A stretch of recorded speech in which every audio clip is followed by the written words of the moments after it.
Codeword அசைவம். போதைக்கு காரணம் இறால் பண்ணை. ரைடில் சிக்கிய போதை வஸ்துகள். அதிர்ச்சியில் உறைந்த அதிகாரிகள். விடுவிடுக்கும் புதுக்கோட்டை. தமிழக கிழக்கு கடற்கரை கிராம பகுதிகளை குறிவைத்து இலங்கை நாட்டிற்கு கடல் மார்க்கமாக கஞ்சா உள்ளிட்ட போதைப் பொருட்கள் கடத்தப்படுவது நாளுக்கு நாள் அதிகரித்து வருகிறது. மேலும் இத்தகைய போதைப் பொருட்களால் இன்றைய இளைஞர்களின் வாழ்க்கை பெரிதும் கேள்விக்குறியாகி வருகிறது. இந்நிலையில் இதனை ஒடுக்கும் நடவடிக்கையாக போதைப் பொருள் தடுப்பு வேட்டையில் போலீசார் தீவிரமாக இறங்கியுள்ளனர். இதற்கிடையில் கஞ்சா விற்பனையில் ஈடுபடும் முக்கிய கும்பல்கள் குறிவைக்கப்படுவதால் ஆங்காங்கே கைது சம்பவங்களும் போதைப் பொருட்கள் பறிமுதல்களும் நடந்து வருகிறது. அந்த வகையில் புதுக்கோட்டை மாவட்ட எல்லைப் பகுதிகளில் இருந்து போதைப் பொருட்கள் கடத்தப்படுவதாக போலீசாருக்கு ரகசிய தகவல் கிடைத்தது. அதன் பேரில் சம்பந்தப்பட்ட இடத்தில் போலீசார் வழக்கம் போல் சோதனையில் ஈடுபட்டு கொண்டிருந்தனர். அப்போது உப்பளம் அருகே ராமநாதபுரம் மாவட்டம் எஸ்பி பட்டினத்தைச் சேர்ந்த அமீர் சுல்தான் என்பவரது இறால் பண்ணையில் இருந்து பல கோடி மதிப்பிலான போதைப் பொருட்கள் கைமாறுவதாக திருச்சி மற்றும் ராமநாதபுர சுங்கத்துறை நுண்ணறிவு பிரிவு அதிகாரிகளுக்கு தகவல் கிடைத்தது. இத்தகைய சூழலில் போலீஸ் ரேடாரில் சிக்கிய இறால் பண்ணைக்குள் அதிரடியாக நுழைந்து அதிகாரிகள் சோதனையில் ஈடுபட்டனர். அப்போது அந்த ரயிலில் சிக்கிய போதைப் பொருட்களை பார்த்து ஒரு கணம் போலீசாரை அதிர்ச்சியில் உறைந்தனர். ஊர் மக்கள் மத்தியில் இறால் பண்ணை என்ற பெயரில் இயங்கி வந்த இடத்தில் பல கோடி மதிப்பிலான போதைப் பொருட்கள் கைப்பற்றப்பட்டுள்ளது.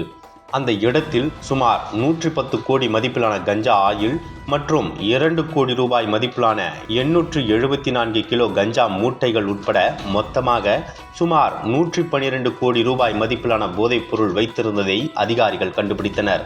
இதையடுத்து இறால் பண்ணையில் பதுக்கி வைக்கப்பட்டிருந்த போதைப் பொருட்களை பறிமுதல் செய்த போலீசார் இதில் சம்பந்தப்பட்ட இறால் பண்ணை உரிமையாளர் அமீர் சுல்தான், மீமிசல் அரசநகரப்பட்டினம் பகுதியைச் சேர்ந்த இறால் பண்ணை காவலாளி முஜிபுர் ரஹ்மான் உட்பட 3 பேரை கைது செய்து ராமநாதபுரம் சுங்கத்துறை அலுவலகத்திற்கு அழைத்துச் சென்றனர்.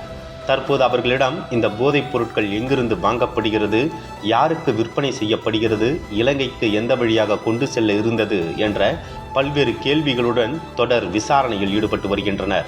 இந்நிலையில் இது குறித்து திருச்சி மத்திய நுண்ணறிவு பிரிவு சுங்கத்துறை அதிகாரிகள் கூறுகையில், இந்த வழக்கில் மேலும் சில கஞ்சா பதுக்கல் குடோன்கள் இருப்பதாக சொல்லப்படுகிறது. அது மட்டுமின்றி பறிமுதல் செய்யப்பட்ட போதைப் பொருட்களின் உரிமையாளர்கள் தலைமறைவாக இருப்பதாகவும் அவரை தீவிரமாக தேடி வருவதாகவும் சுங்கத்துறை அதிகாரிகள் தெரிவித்துள்ளனர்.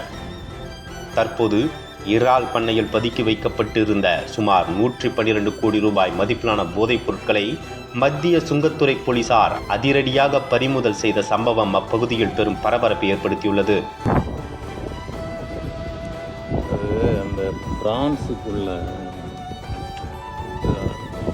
அது இது அப்படியே நிறையா இருக்கா? ஒரு மூட்டை இருக்கா? 2 மூட்டை இருக்கா?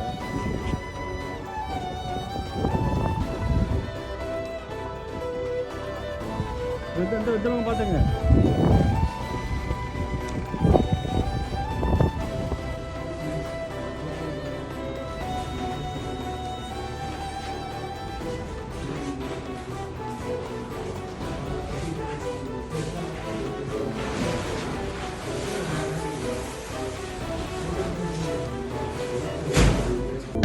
அனல் பறக்கும் செய்திகளை அப்டேட் செய்து கொள்ள நக்கீரன் களத்தை இப்பவே சப்ஸ்கிரைப் பண்ணுங்க.